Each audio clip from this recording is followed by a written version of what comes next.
Buenos días. Acá la sección juvenil, por favor. Rebeca. Gracias.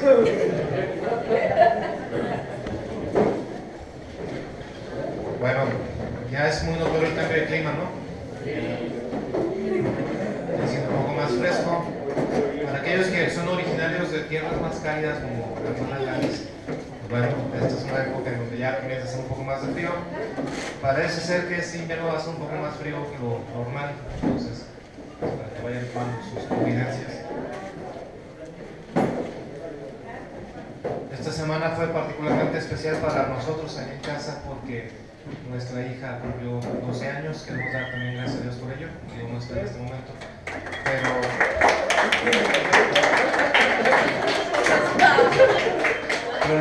lo que sí podemos saber o entender es cada hijo, y todos los que somos padres lo vemos, o padres de más de uno, cada hijo son diferentes, cada hijo refleja la gloria de Dios de una manera diferente y se relaciona con Dios de una manera diferente, ¿no? En el caso de mi hija es muy ordenada, le gusta el orden, las cosas así de una cierta manera, ¿no? Igual que Jonathan. Jonathan, por ejemplo, al contrario, es un poco más inspiracional, le gustan las cosas no tan esquemáticas. Y así somos, ¿no? Cada uno somos así y el Señor se goza en la diversidad de cómo somos, ¿no? Queremos dar gracias a Dios como familia por eso, por el hecho de que el Señor nos haya concedido 12 años la vida de nuestra hija y damos gracias a Dios. Vamos a orar, por favor. Señor, te damos tantas gracias por tu amor, tantas gracias por tu bendición. Ahora, Señor, yo te suplico que hables a nuestro corazón, que perdones, Señor, lo que tu siervo es, Señor, y te suplico que a pesar de lo que yo soy, Señor, tú hables fuertemente a nuestros corazones, Señor. Te damos gracias por tu amor, Señor Jesús. Bueno, la semana pasada, el sábado, para ser muy preciso, tuvimos una conferencia ya en otra iglesia sobre inerrancia de la Biblia, o sea, básicamente el sentido de que la Biblia no tiene errores, ¿no? De ahí viene la palabra inerrancia, ¿no? En esa conferencia, que fue bastante larga, bueno, pude hablar muchos hermanos de muchos años. Me sentí un poquito, ¿cómo será?, ubicado en mi contexto temporal, porque cuando venían las hermanas que me enseñaron en la escuela dominical ya con canas y un poco más, yo digo, bueno, es que finalmente sí, o sea, el tiempo se ha quedado aquí, pues. Entonces, sin embargo, y a donde quiero llegar es, mi persona, lo que yo soy, pues, quizás con lo que batallo un poquito más es ser un poquito arrogante en ciertas cosas, sobre todo con el conocimiento, ¿no? Entonces, también quisiera pedir perdón, ¿no? Si en algún momento he sido arrogante en el trato con ustedes. El Señor nos enseña muchas cosas en la vida diaria y el sábado pasado me enseñó algo que yo ya suponía, ¿no? Que a veces tiendo a ser un poco arrogante en ciertas cosas, ¿no? Entonces, bueno, dicho esto, vamos a abrir nuestra Biblia, no en Génesis, sino en Hebreos capítulo 11, por favor.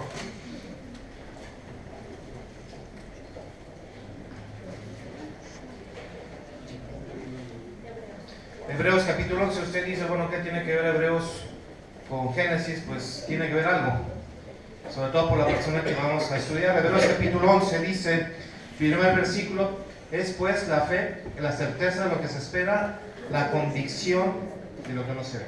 Ahora, muchas veces hemos cometido el error, más de alguna vez, y todos en general, en definir la fe según lo que está en el versículo 1.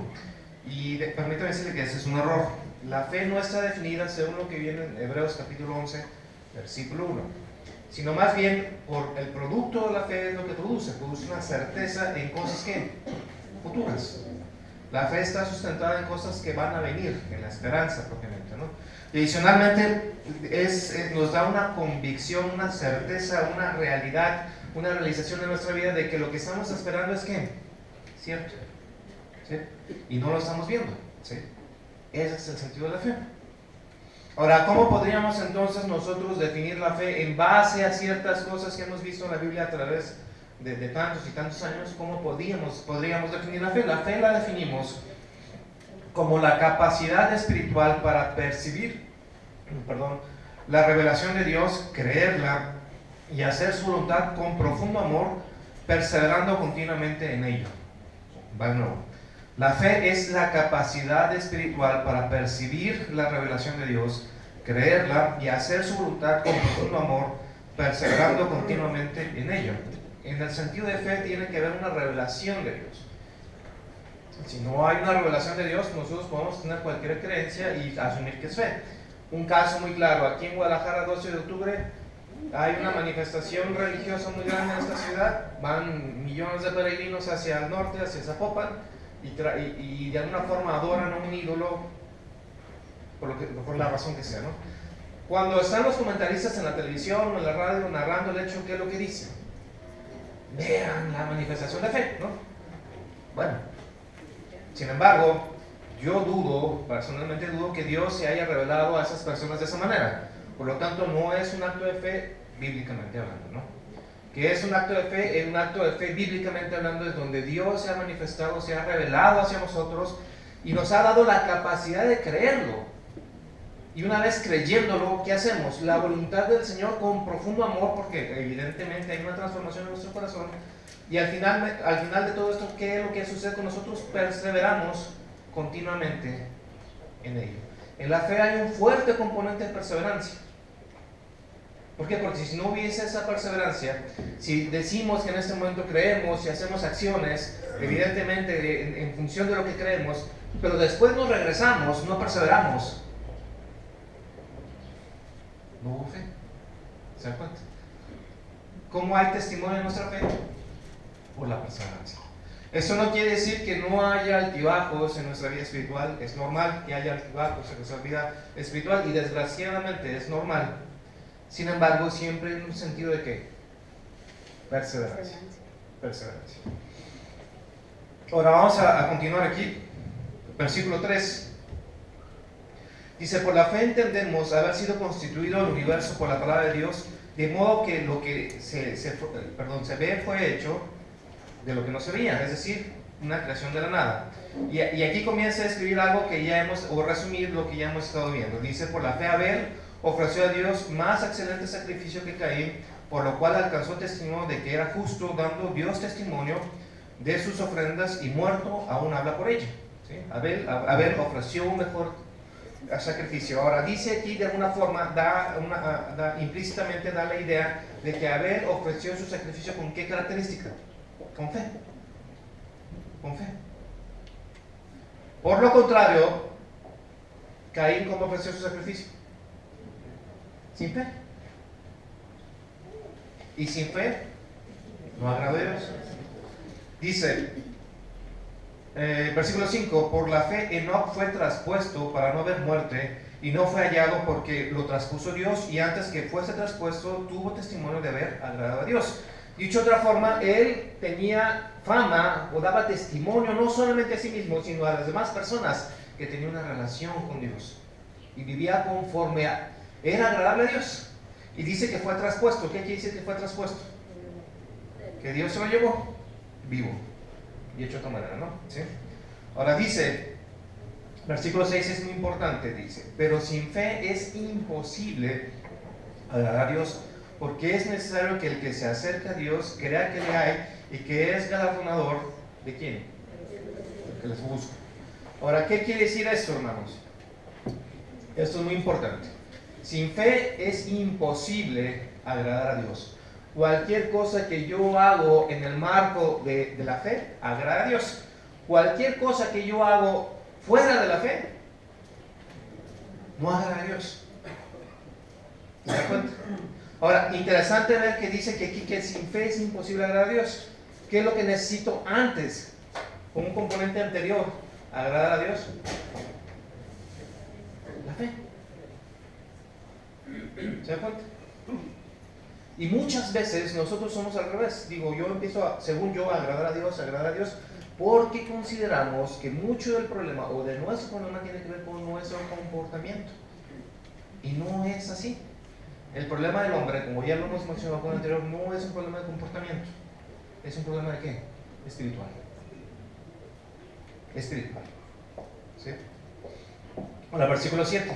Por la fe, Noé, cuando fue advertido por Dios acerca de cosas que aún no se veían, con temor preparó el arca en que su casa se salvase, y por la fe condenó al mundo y fue hecho heredero de la justicia que viene por quién? Por la fe. Aquí Dios comienza a imputar justicia a través de ¿dónde? De la fe, ¿sí? Y si la fe de alguna forma es un componente que viene de Dios, por lo tanto, yo no puedo agradar a Dios si no hay fe. Dice el versículo 8, por la fe, que es donde nos queremos detener un poco, por la fe Abraham, siendo llamado, obedeció para salir al lugar que había de recibirle como herencia y se halló sin saber a dónde iba. Por la fe habitó como extranjero en la tierra prometida, como en tierra ajena, morando en tiendas con Isaac y Jacob, herederos de la misma promesa. ¿Qué es lo que sucede aquí? Dice que de alguna forma Abraham fue llamado y que fue obediente a ese llamado. Ahora, interesante ver esto porque según Josué capítulo 24, Abraham ¿de dónde fue llamado? ¿Qué hacía antes Abraham? ¿A quién adoraba Abraham antes de este llamamiento? A dioses ajenos. Y usted dice, ay, ¿cómo? Sí, Abraham era un pagano con toda la fe. Pagano. Y Dios llama a un pagano, adorador de dioses ajenos, con costumbres ajenas, en una tierra extraña, lo llama y dice la Biblia que de alguna forma, o da a entender aquí este pasaje, que la pura manifestación de la gloria de Dios fue suficiente ¿para qué? Para que él obedeciera. Ahora, en el inter, de que salió de Ur hasta que llega a Canaán, luego se va a Egipto, luego regresa a Canaán, ¿qué es lo que va sucediendo con Abraham? Su fe va madurando. Va conociendo más de la persona de Dios y en ese conocimiento de la persona de Dios, Abraham va ¿qué? Madurando. Ahora dice, por la fe habitó como extranjero en la tierra prometida, es decir, él llega a Betel, llega a la parte de Canaán, ya está en la tierra y él se asienta ¿en dónde? En tiendas de campaña. Y él y todos los que venían con él. Y todos sus animales, ¿no? Pero ¿por qué no comienza a construir una ciudad? Dice el versículo, dice, porque esperaba la ciudad que tiene fundamento, cuyo arquitecto y constructor es Dios. Por la fe también la misma Sara, siendo estéril, recibió fuerza para concebir y dio a luz aún fuera del tiempo de la edad. Es decir, ¿cuál es la visión de Abraham? ¿Era solamente la tierra de Canaán? No, era más allá de eso. Era estar permanentemente en la presencia de ¿quién? De su Dios. De su Dios. Ahora, ponga ahí, vamos a regresar. Pongamos y vamos a regresar a Génesis capítulo 12.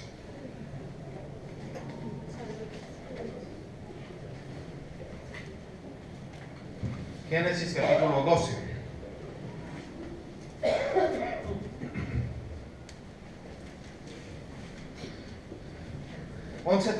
Dice, y fueron los días de Taré 205 años y murió Taré en Harán.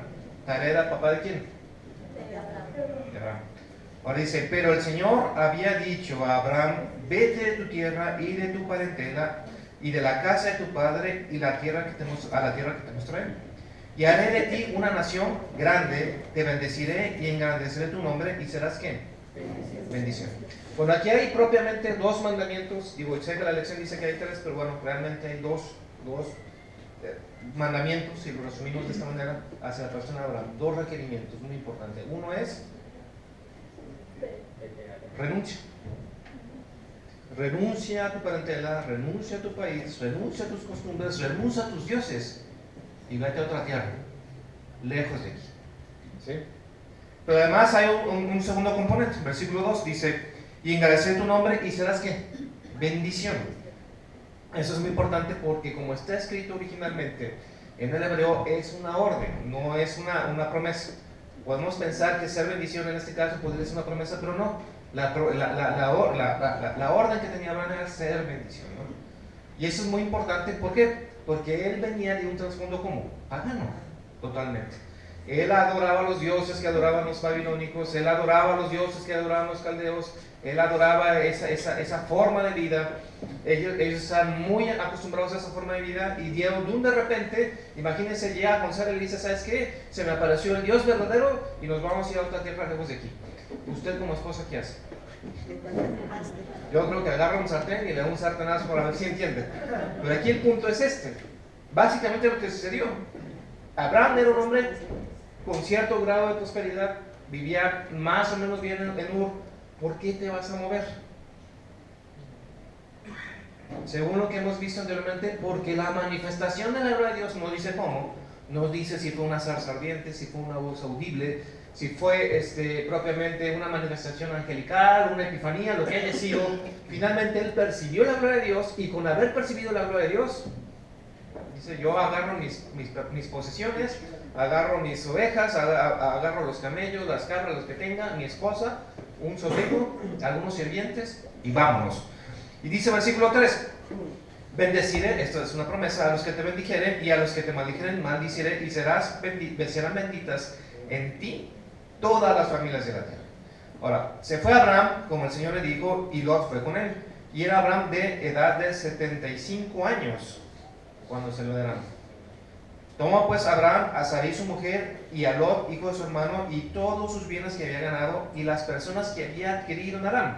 Ahora, la palabra adquirir aquí es un poco diferente. No es que fue y compró esclavos en el mercado, no es que compró jornaleros y de alguna forma contrató gente para ir a labrar la nueva tierra. No, como les comentaba en el grupo, Lutero esa palabra adquirir la tradujo como si fuera predicar propiamente.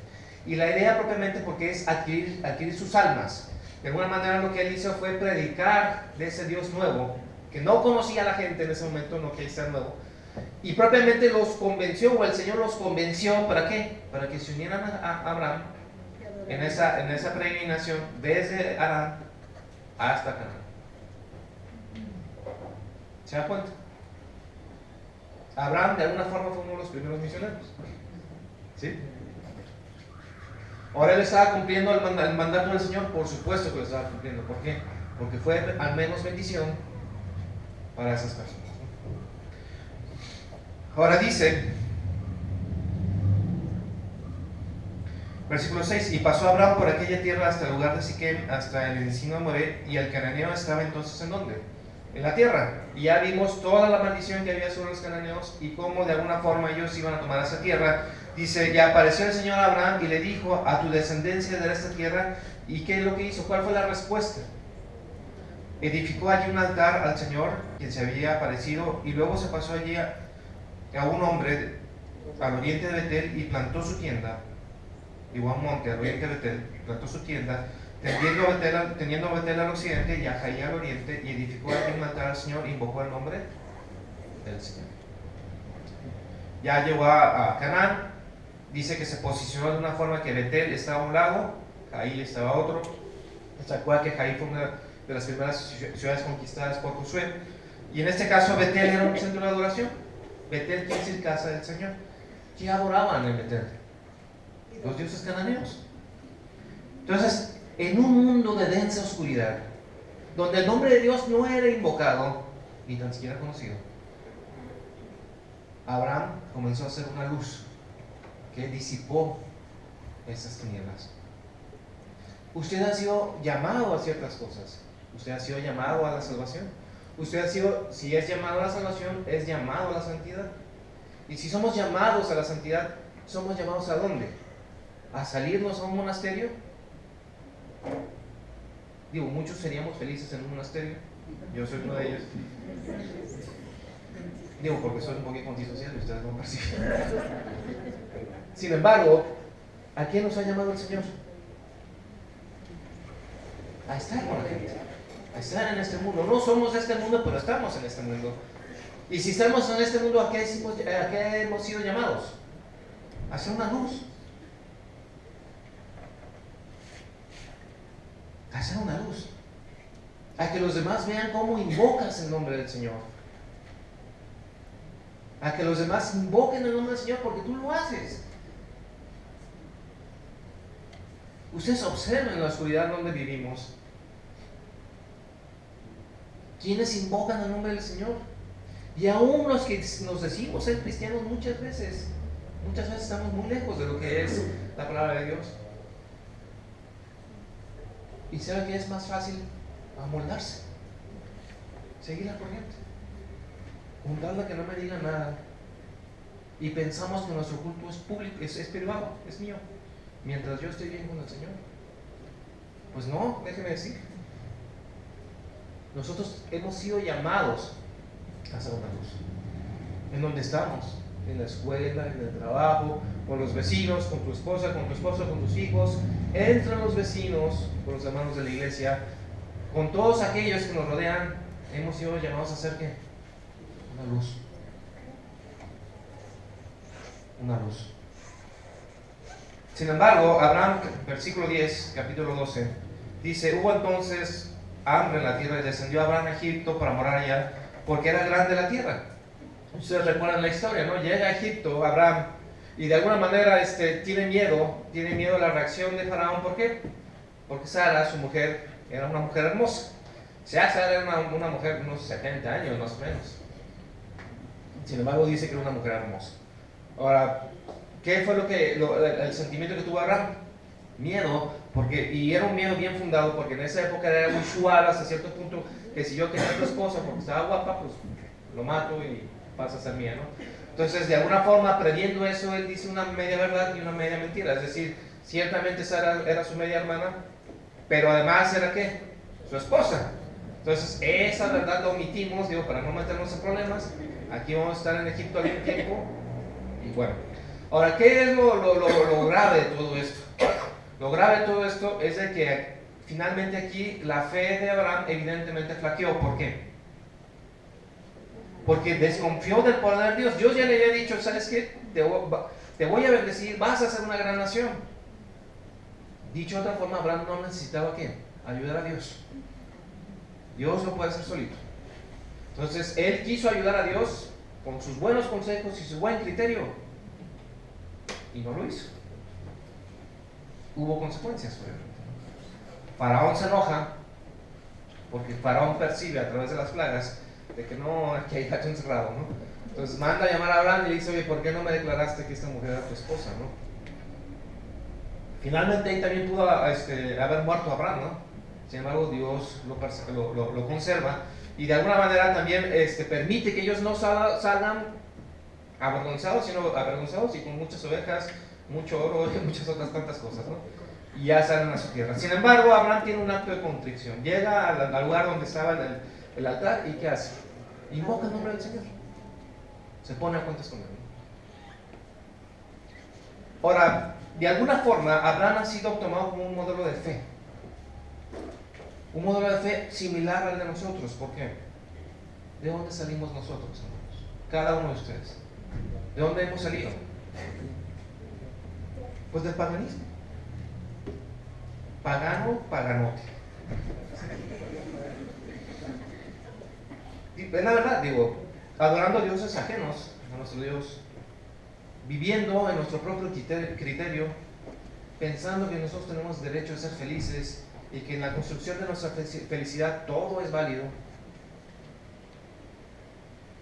Sin embargo, el Señor nos llama en circunstancias diferentes, algunos a través de la enfermedad, algunos a través de un fuerte dolor, una fuerte preocupación, a otros en un sentido de tranquilidad. Pero el Señor nos ha llamado de diferentes culturas, diferentes estratos sociales, educativos, de diferentes países, inclusive en esta iglesia, gracias a Dios, diferentes países, y nos ha llamado a un reino común. Y nos ha dicho que nosotros renunciemos a ¿qué? A nuestra parentela, a nuestros amigos, a nuestros sueños. ¿A qué más hemos renunciado? A nuestros dioses. Y nos ha prometido algo muy importante, igual que Abraham: estar en su presencia. ¿Cuánto tiempo? Siempre. Por eso la fe de Abraham es semejante a la fe de nosotros, porque sin fe es imposible ¿qué? Agradar a Dios. Y dice Romanos capítulo 14 que todo lo que no proviene de fe es ¿qué? Es pecado. Todo lo que no proviene de fe es pecado. Y muchas veces nosotros de alguna forma nos esforzamos en, según nosotros, no pecar, y no voy a pecar por acá, y no voy a ir a fiestas acá, y no voy a hacer todo eso. Pero no es la esencia. La esencia del pecado no es exterior. La esencia del pecado es ¿dónde? Es interior. Porque se ve también pego con el pensamiento. Y ahí ya nadie me ve, ¿verdad? Digo, se ve, pero no tan evidentemente. La esencia del pecado es interior. El pecado y la incredulidad están íntimamente ligados. ¿En dónde no le cree usted a Dios? Cuando el Señor le pide a usted santidad, ¿en dónde no le cree? ¿En dónde no le cree? Es en donde usted está pecando. La incredulidad y el pecado están íntimamente entrelazados, y de alguna forma la lucha contra el pecado es una lucha ¿contra qué? Contra la incredulidad. Contra la incredulidad. En este caso, Abraham, ¿qué no creyó de Dios? Que lo podía proteger, que daría continuidad a su promesa. Entonces, ¿qué? Le ayudó al Señor con mi buen criterio y pecó. ¿Cuántas veces nuestro buen criterio no sale a relucir? ¿Cuántas veces? ¿Y sabe todas las veces que su buen criterio sale a relucir? Todas esas veces pecó delante del Señor. Porque el Señor, ¿qué es lo que desea? Una dependencia absoluta en quién. Bueno, entonces yo quisiera preguntar y preguntarles a ustedes, ¿cuál es la fe que salva? Bueno, ¿qué pregunta es esa? ¿Sí? ¿Cuál es la fe que salva? Yo puedo decir que tengo fe delante del Señor, pero ¿cuál es esa fe que salva realmente? La fe que salva es aquella en donde de alguna forma el Señor me ha llamado a mí, y en ese llamamiento de alguna forma me contrapone a lo que Dios es, y yo veo a Dios por primera vez y digo, bueno, Dios es muy diferente a mí. Dios es santo, Dios es lleno de amor, de perfecciones, y yo estoy muy lejos de hacer eso.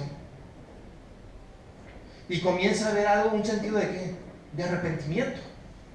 Señor, no soy lo que tú deseas que yo sea, no soy lo que yo lo que tú en su origen deseas que yo fuera. Yo no puedo llegar a ti, no soy digno de ti.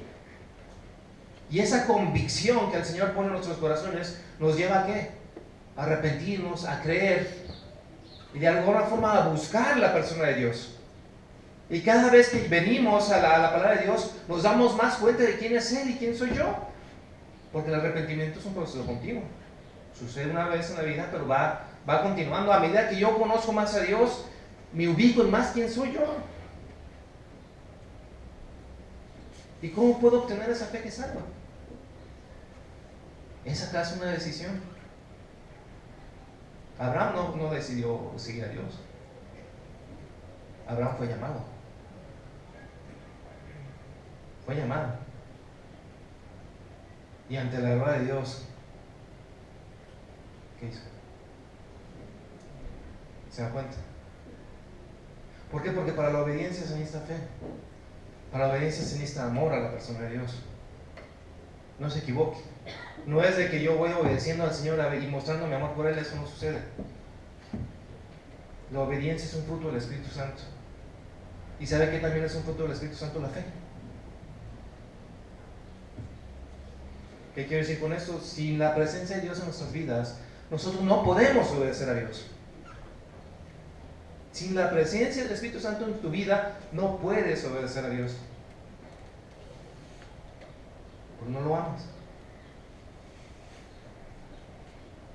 Entonces, si tú escuchas el llamamiento del Señor, si el Señor te está llamando en este momento, si tú empiezas a sentir una profunda convicción de pecado, una profunda convicción de decir, Señor, no soy lo que tú deseas que yo sea, arrepiéntate, invócale al Señor, créele al Señor, ven ante Él.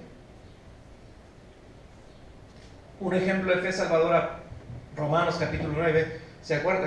Mateo capítulo 9, Marcos, perdón, capítulo 9, había un hombre que estaba discutiendo con los discípulos porque tenía un hijo que estaba endemoniado, y los muchachos del Señor no podían sacarle fuera, y empezaron a discutir con los fariseos, y se hizo una algarabía. Llega nuestro Señor Jesucristo y empieza a preguntar, hermanos, ¿por qué están discutiendo? Y el papá del muchacho desesperado le dice, pues porque tus discípulos no pueden echar afuera el demonio, y el demonio hacía que el muchacho escupiera y sacaba burbujas y se convulsionaba en el suelo, y el hombre estaba totalmente desesperado. Jesús le pregunta con toda la calma del mundo, ¿desde hace cuánto tiempo tiene esto el muchacho? Y el Señor, ya totalmente desesperado, dice, desde hace algunos años, ya malhumorado. Entonces nuestro Señor Jesucristo se ubica en la persona de este hombre y le dice, ¿crees? Porque al que crees todo le es posible. ¿Cuál es la primera respuesta que dice él? Creo. Luego hay un punto y coma ahí que pasamos por alto. ¿Qué hace? Inclina su corazón, se humilla delante del Señor y dice, ayúdame a creer. ¿Se da cuenta? ¿Y qué es lo que Dios hizo? Hizo todo, absolutamente todo, para que esa incredulidad se hiciera un lado. El Señor lo estaba llamando a ese hombre. Y el Señor hizo todo, absolutamente todo, para que su incredulidad se desvaneciera. Si somos incrédulos ante una situación, ¿quién es la única persona que pueda disipar esa incredulidad? Dios. Ruegue porque el Señor disipe su incredulidad. Ruéguelo. ¿Por qué? Es algo muy simple. Sin santidad nadie verá a Dios. El asunto de la salvación no es simple y sencillamente ir al cielo. O sea, yo soy salvo, hay una campaña evangelística, levanto la mano, hago una oración, paso aquí al altar y ya con eso automáticamente estoy en el cielo. No. Muchos hemos llegado al conocimiento del Señor así, sí. Pero si el Señor no nos regenera y no hay una evidencia de un fruto del Espíritu Santo, pues no.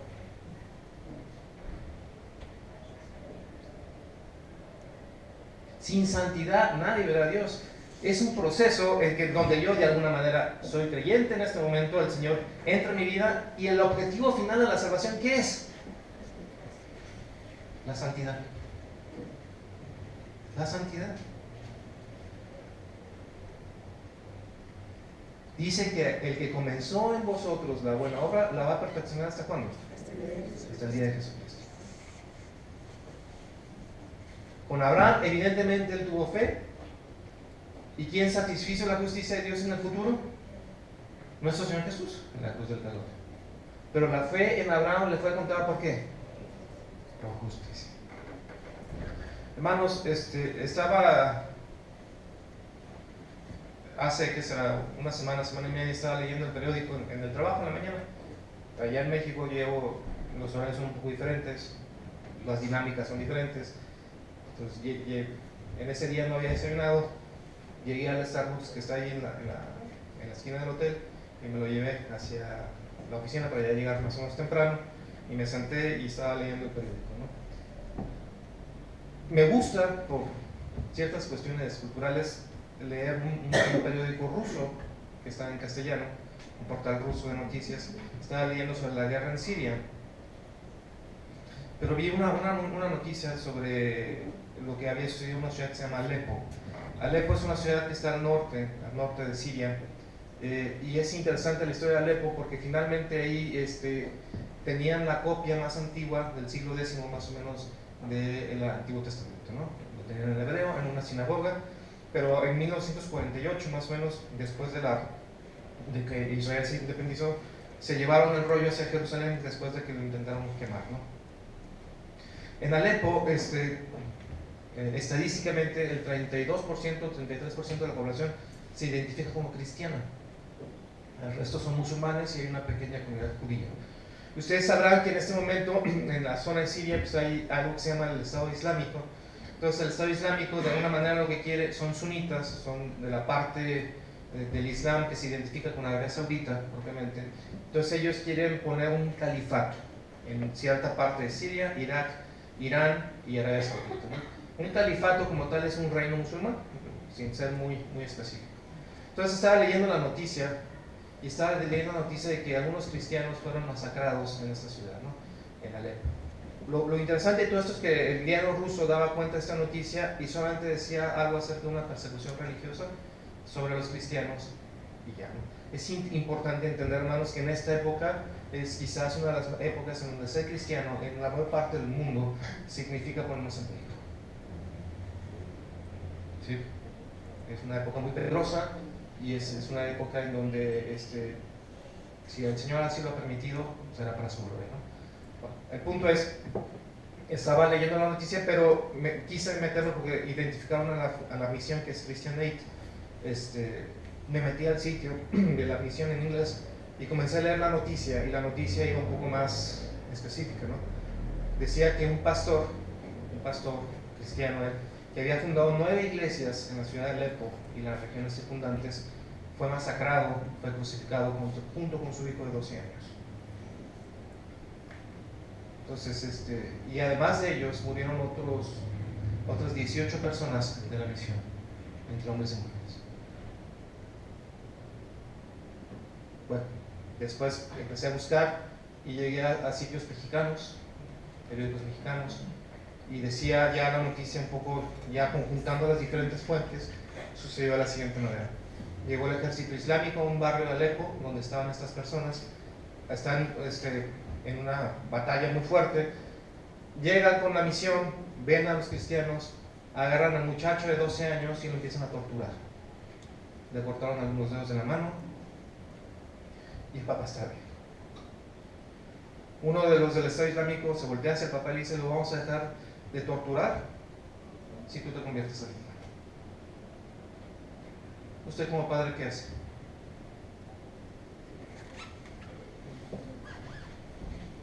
Pues el papá perseveró, no renunció a su fe y continuó. Al final crucificaron al papá y al hijo.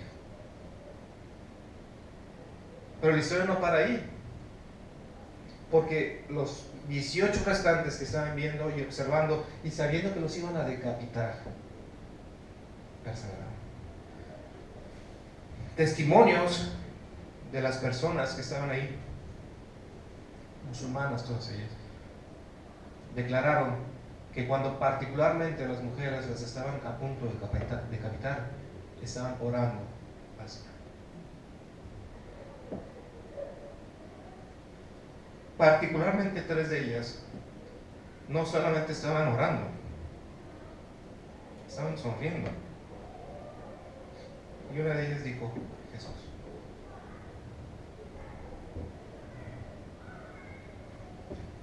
Yo me pregunto, hermanos, ¿qué te puede motivar a hacer eso? ¿Qué te puede a ti como padre motivar para ver sufrir a tu hijo sabiendo que lo van a matar? Sabiendo de todas las cosas que en la vida no va a tener, y verlo morir. ¿Qué te motiva a ti como muchacho? Sabiendo que tu vida y que muchas cosas de la vida no vas a vivir. Sostenerte.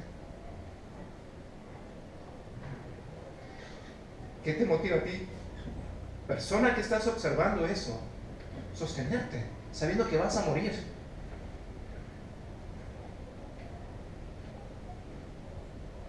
La respuesta: nuestro Señor Jesucristo. Jesús.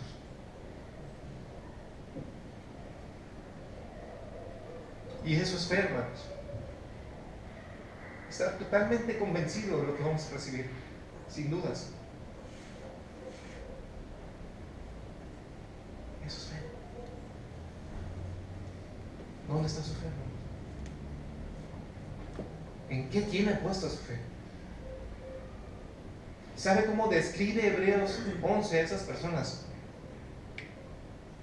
El mundo no era digno de ellas. El mundo no era digno de ellas. Usted se esfuerza o nos esforzamos demasiado para ser dignos de un hombre en este mundo.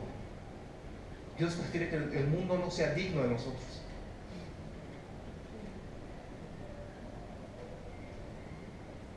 ¿Es usted digno de este mundo? ¿Lo somos? Yo estoy muy convencido, hermanos, de que quienes no podemos vivir para el Señor, difícilmente moriremos por Él. Porque esa es una concesión de parte del Señor. Es una concesión. Padecer por el nombre de Cristo es un privilegio.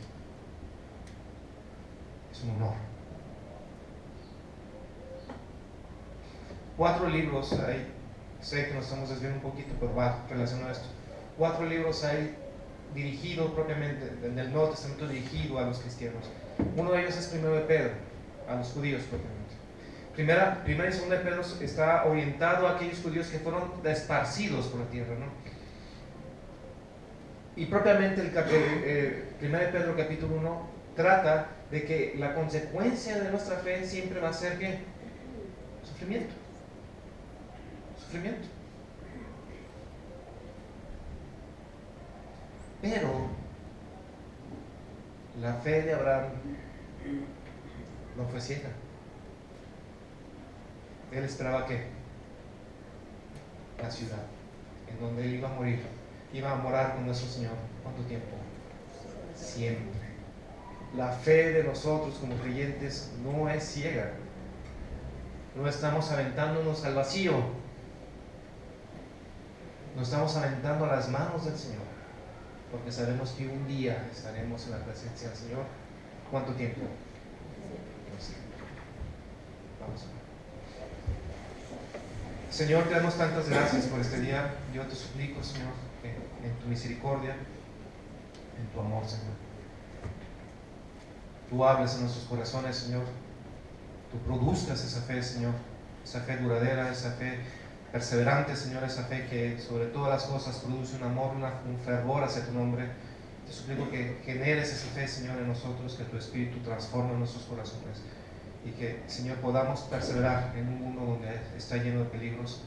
Yo te suplico, Señor, por los hermanos que sufren persecución en este momento, Señor, que tú afirmes sus corazones, que tú alientes sus corazones, sus mentes, sus espíritus, Señor, y que tú finalmente los tomes en tus manos, Señor, los consueles y ellos puedan ver tu gloria, Señor.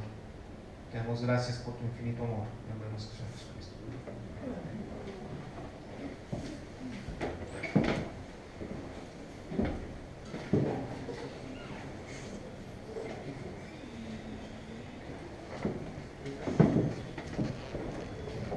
Vamos a esperar unos 5 minutos, si son tan amables, en lo que llega todo.